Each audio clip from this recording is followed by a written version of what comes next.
The first time you hear it, it sounds harmless. A man walks into a shop in Sydney, buys a bottle of water, and the cashier says, "Thanks, mate." A woman steps off a bus in Brisbane, and the driver says, "Take care, mate." A stranger bumps into someone on a crowded street in Melbourne, and before the anger rises, one word appears between them like a small shield. "Sorry, mate." It sounds warm. It sounds casual. It sounds like sunshine, beaches, barbecues, and easy laughter. But this simple word has a shadow, because long before mate became one of the most famous words in Australia, men whispered it in places where there was no comfort, no freedom, no mercy. They said it in the dark belly of prison ships. They said it in chain gangs. They said it in huts where punished men slept under guard.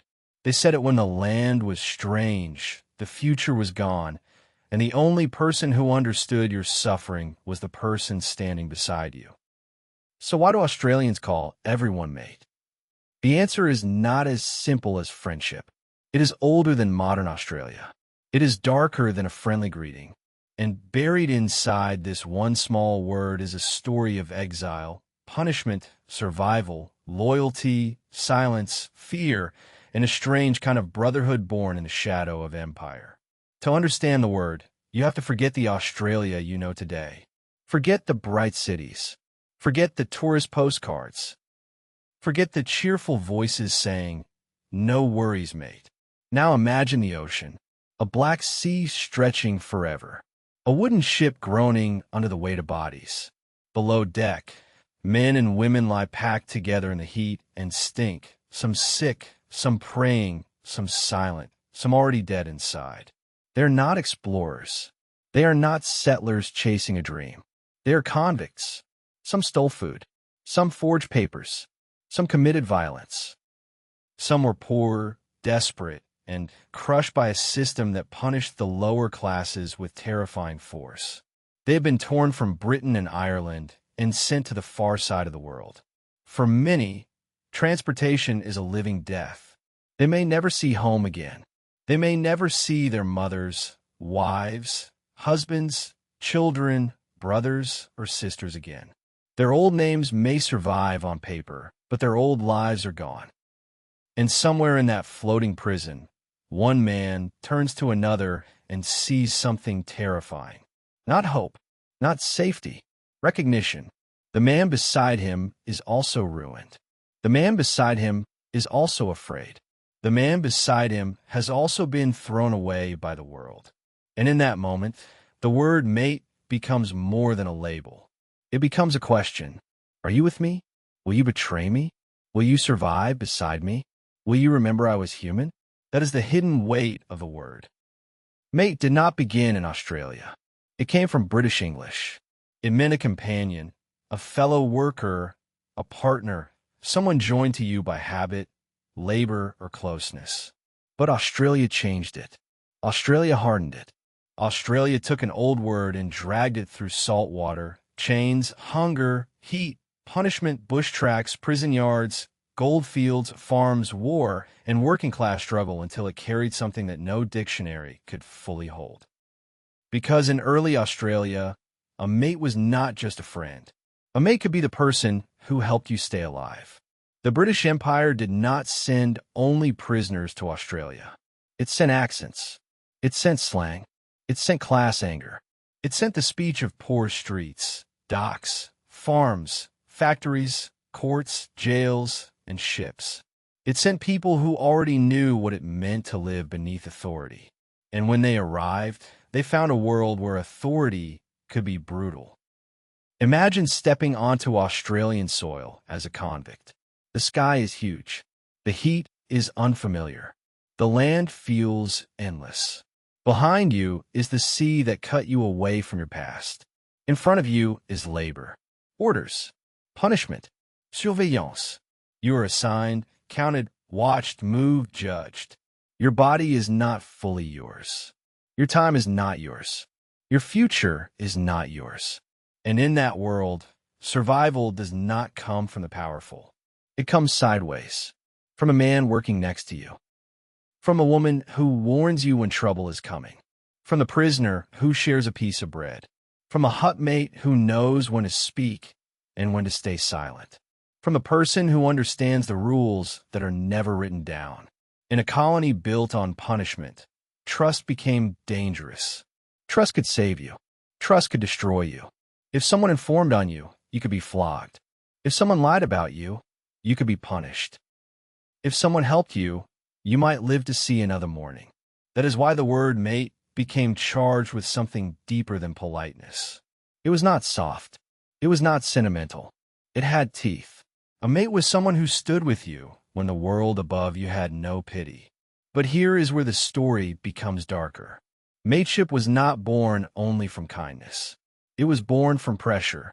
It was born in a world where men had to decide who could be trusted when everyone was afraid.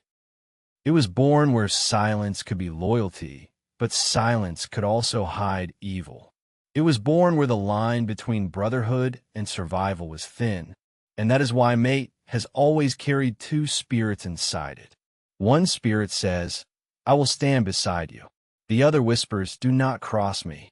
This is why the same word can sound friendly in one mouth and threatening in another. "Thanks, mate." Warm. "You all right, mate?" Concerned. "Listen, mate." Warning. "Mate." Disappointment. "Nice one, mate." Maybe praise. Maybe sarcasm. The word changes with the voice. It listens to tone. It bends to the moment. It can open a door, or it can close one. It can pull a stranger close, or tell him he's gone too far. And that is part of its power. The word survived because it could do many things at once. But to understand why Australians held on to it, we have to move beyond the prison ship and enter the convict colony itself. Picture the road gangs. Men under watch, tools in hand, dust on skin, stone underfoot, the sound of iron, breath, orders, and pain. Some convicts were sent to build roads, work farms, clear land, serve households, labor in workshops, or endure punishment stations where discipline was meant to break them. At night, some slept in huts, barracks, or locked places where the person beside them was not chosen by love, family, or friendship. He was simply there, another punished body, another lost soul, another man trying to make it through. And yet, out of forced closeness, something strange grew. Men who might never have spoken in another life became bound together by shared suffering. They knew the same hunger, the same fear of authority, the same anger, the same shame, the same need to survive the next order, the next punishment the next day. This is where mate became a kind of hidden contract. Not written, not signed, but understood. You do not betray the man beside you. You do not lift yourself by crushing him. You do not become the eyes of the master. You do not forget that both of you are trapped under the same sky. And if you break that code, you may be called something far worse than enemy. You may be called a dog, because in that harsh world, betrayal was not just personal. It was spiritual. It meant you had stepped out of the suffering circle and joined the hand that held the whip. That is the forbidden truth behind the warmth of mate. The word carries loyalty, but loyalty has a dark side. Loyalty can protect the weak, but loyalty can also hide wrongdoing. Loyalty can build community, but loyalty can also silence truth. Loyalty can make men brave, but it can also make them cruel to outsiders. This is why mateship has always been complicated. Australia would later celebrate it as courage, equality, and brotherhood. But beneath the legend is a harder question. Who was allowed to be a mate? Who was left outside the circle? Who was protected? Who was ignored? Who paid the price for the story Australia told about itself?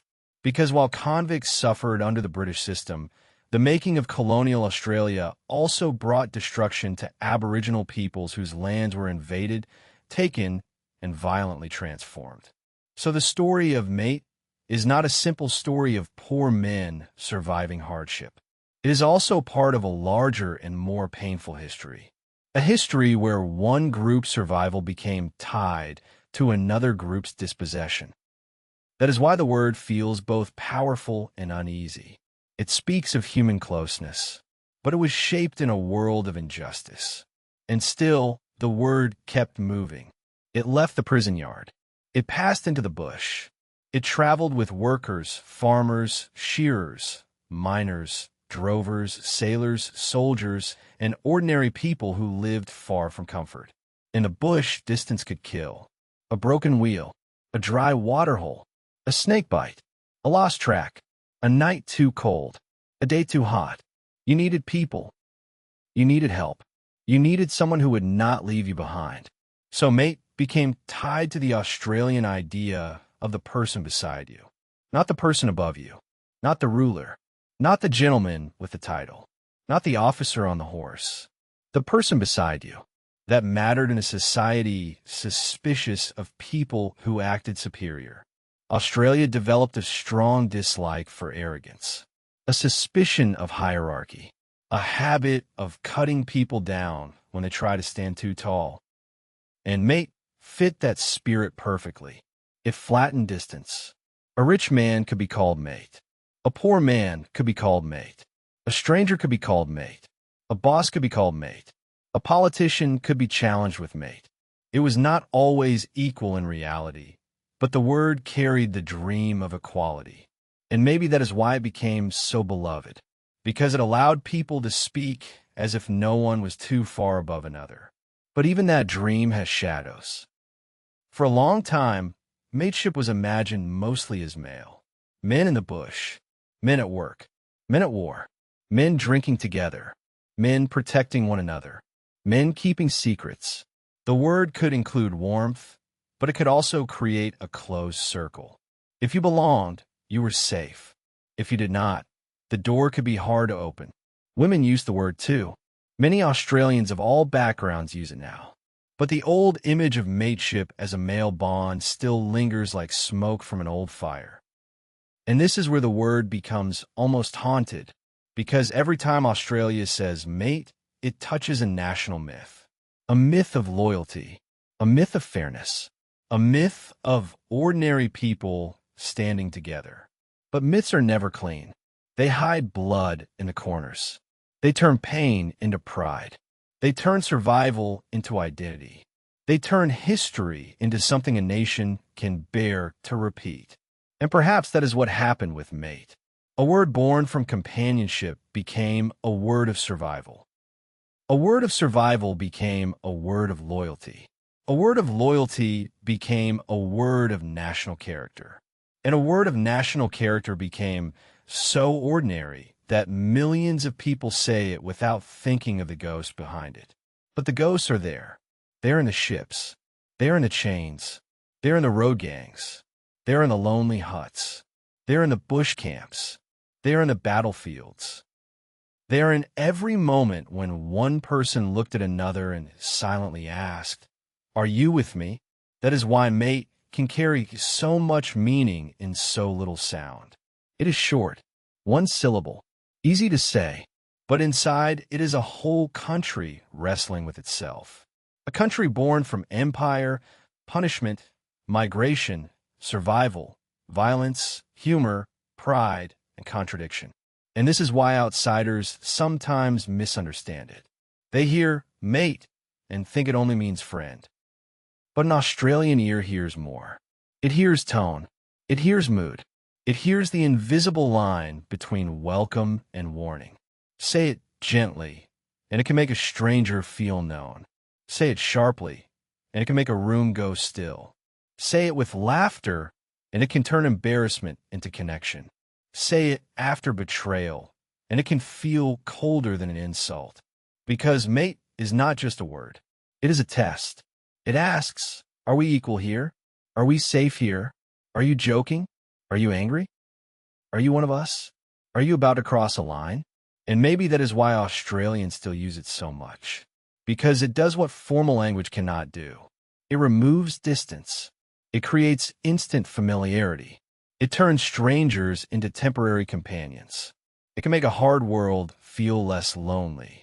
But it also reminds people that belonging comes with rules. A mate is expected to show up. A mate does not abandon you. A mate does not act superior. A mate does not betray the circle. And yet, history warns us. Every circle has someone outside it. Every code can be abused. Every beautiful word can be used to cover ugly things. So the truth is this. Mate is not innocent. It is friendly, yes. It is often kind. It is often warm. But it is not innocent. It carries the memory of people who lived under punishment and learned to trust sideways because they could not trust power above them. It carries the voice of workers who needed one another in a difficult land. It carries the pride of soldiers who believed leaving a mate behind was unthinkable. It carries the humor of people who use light words to survive heavy days. It carries the warning that equality must be lived, not just spoken. And it carries the dark reminder that loyalty without conscience can become silence. That is the hidden story. Not that Australians invented mate in chains. They did not. The word was older, but Australia gave it a new soul. A bruised soul, a defiant soul. A soul shaped by exile, labor, fear, endurance, and the stubborn belief that the person beside you matters. So the next time you hear an Australian say, "Thanks, mate," listen again. Behind that simple greeting, there may be sunshine. There may be humor. There may be kindness. But far beneath it, older voices are still speaking. The convict in the ship's darkness. The worker on the road gang. The lonely settler in the bush. The soldier in the trench. The stranger at the bar. The person who has nothing grand to offer except this one small promise. I see you. You are not above me. You are not beneath me. For this moment, you are beside me. And maybe that is why the word survived. Because in a hard world, people need a word that says, you are not alone. But they also need to remember what history teaches. A mate is not just someone who laughs with you. A mate is not just someone who shares your name, your work, your uniform, your country, or your silence. A true mate does not only stand beside you when it is easy. A true mate also tells the truth when silence becomes dangerous. That is the revelation hidden inside the word. The friendly greeting is only the surface. The deeper meaning is loyalty tested by hardship. And the deepest warning is this. A nation can call everyone mate and still struggle to decide who truly belongs. That is why this word matters. It is not only slang. It is memory. It is myth. It is wound. It is pride. It is a ghost from the prison ships still walking through modern streets, dressed as a smile. So when someone says, "Day, mate," do not hear only a casual Australian greeting. Hear the ocean. Hear the chains. Hear the dust. Hear the silence of men who had no one left. Hear the strange courage of people who survived by standing beside one another. And hear the question still waiting inside the word. What kind of mate will you be? If this story changed the way you hear that one small word, then like this video, subscribe to the channel, and write in the comments the everyday word from your own country that hides a deeper history. Because sometimes the most ordinary words are not ordinary at all. Sometimes they are doors. And once you open them, a whole buried world comes breathing through.